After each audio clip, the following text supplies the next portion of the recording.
It's impossible. Ex-Eurocrat says Britain can't negotiate a free trade deal with the EU. Britain's hopes of negotiating a comprehensive new trade deal with the European Union after Brexit are forlorn because it will be impossible to come to an agreement, a former Eurocrat has warned.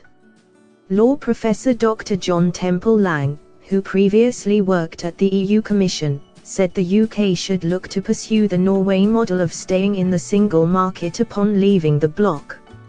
In a gloomy paper, the academic, unsurprisingly a self-professed Remainer, says Brussels will be unable to accept any of the trade options Theresa May is planning to put on the table.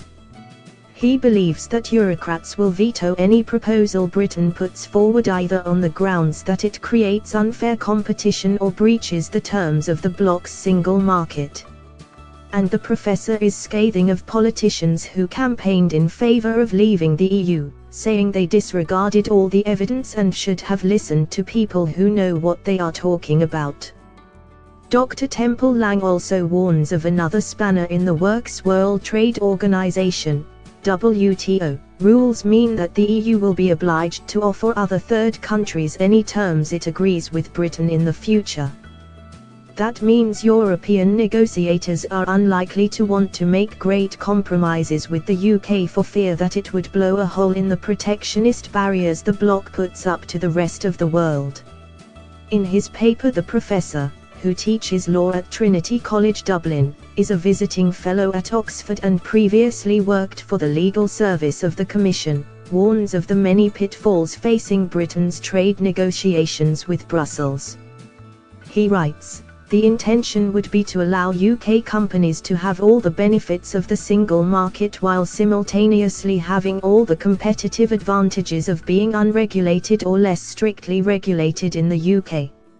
It should be obvious that this would be unacceptable to the EU. There could be no question of allowing a non-EU state, such as the UK after Brexit, to get all the benefits of the single market without undertaking any of the corresponding obligations."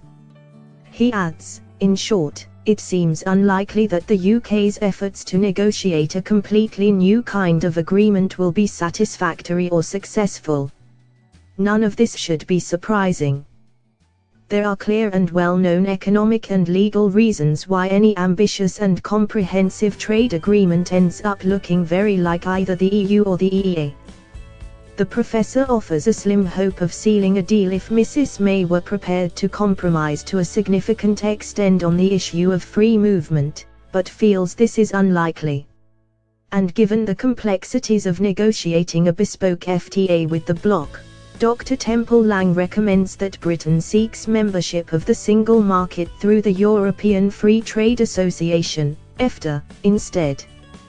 The academic says that under the terms of the Norway model, the UK would still be able to sign trade deals around the world, fulfilling the dream of a global Britain, whilst avoiding economic harm.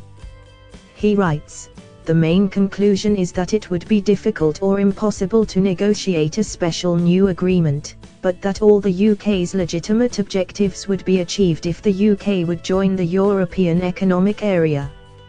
From a purely economic point of view, the EEA would give the UK both the freedom to make bilateral agreements with non-EU states and the benefits of being in the single market. The EEA offers the best, and perhaps the only, solution, both for the UK as a whole and for Scotland and both parts of Ireland, because it would enable them to sell freely in both the EU and the UK, substantially as at present."